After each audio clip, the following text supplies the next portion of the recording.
In this world, everything around the people was gray. However, this world was not devoid of color. They were a group of people with magical abilities, and each one could summon a personal sprite. Unlike them, these sprites appeared with their own colors and in various shapes. But then, the teacher at the podium spoke up. He angrily pointed to a symbol behind him, demanding that everyone's sprite must transform into that specific form. The students around looked and changed their sprites into a colorless flame shape. However, there were two people in the classroom who did not comply. The teacher walked up to the girl and ordered her to follow his instructions, but her sprite was very reluctant.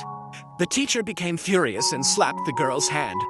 The boy behind her comforted the girl, but in the next moment, the girl's clothes suddenly gained color. The teacher stormed over and picked up the phone to report the situation.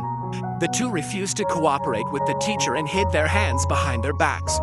Countless specks of light rose from beneath their feet, which made them laugh. This act turned them completely colorful. The furious teacher dragged the two out of the classroom and handed them over to two soldiers.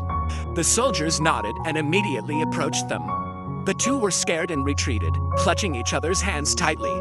But the soldiers kept advancing. The moment they touched the classroom door, the classroom behind them was suddenly painted with colors.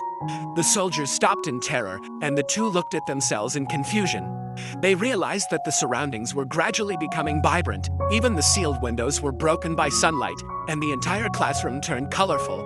The colors began to spread. The two soldiers were so scared that they ran away quickly.